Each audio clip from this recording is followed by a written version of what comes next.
आज इल्लामा इकबाल शायर पाकिस्तान नहीं, शायर मशरक है, बिल्कुल ऐसा क्योंकि है। उन्होंने अपनी खुद ही को पहचान लिया था। तो हुँ, अगर आज आप एक गोल बनाते हो और उस गोल के पीछे आप एक अच्छी सी रीज़न दे देते हो ना कि भाई दैट्स व्हाई मैं एंकर बनना चाहता हूँ, दैट्स व्हाई मैं एक स्पीकर बनना चाहता हूँ, दैट्स हुँ। व्हाई मैं एक राइटर बनना चाहता हूँ, तो वो जो रीज़न है ना, वो आपके मकसद से ज़्यादा बड़ी है। बिल्कुल, वो रीज़न आपको तलाश करना चाहिए। अब वो रीज़न कैसे तलाश किया जाए? मैं अगर चाहूँ वो रीज़न तलाश करना, या आपने अपनी ज़िंदगी में वो रीज़न कैसे तलाश किया?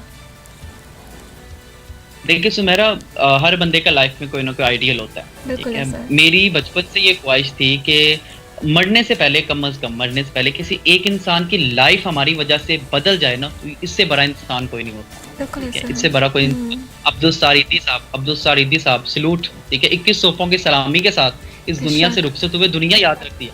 आज दुनिया हुँ, याद रखती है, ठीक है ना? उन्होंने क्या किया? उन्होंने लोगों की ज़िंदगियाँ बदली, ठीक है? बेशक तो ऐसा है। मेरा इस फील्ड में आने का जो मकसद है, मैंने बहुत हर्डल्स फेस की अपनी लाइफ में, बहुत ज़्यादा बिल्कुल। हर्डल, लेकिन मकसद ये था कि किसी इंसान की ज़िंदगी बदलनी है।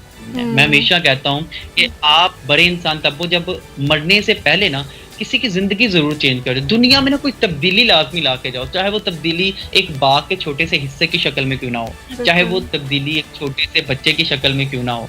अगर आपके आने से फ़र्क नहीं पड़ा, तो आपके जाने से फ़र्क ज़रूर पड़ना चाहिए। उस इंसान को भी एक दफ़ा तकलीफ़ होनी चाहिए जो आपको नहीं जानता कि आज दुनिया का नुकसान हो रहा है, और दुनिया का नुकसान करके जाना चाहिए अपने मरने की फ़ॉर्म में, कि दुनिया से रुखसत हुए दुनिया को पता लगे कि भई आज कुछ लॉस हुआ है, आज कोई नुकसान हुआ है। बिल्कुल जी, आज कुछ हमारा खो गया है। बहुत ही खूबसूरत बात की आपने कि दुनिया को आपको ऐसा करके जाना चाहिए कि आपकी कमी उनको महसूस हो। यहाँ पे लेते हैं एक छोटी सी ब्रेक, वापस आएँगे और मज़ीद बातचीत करेंगे।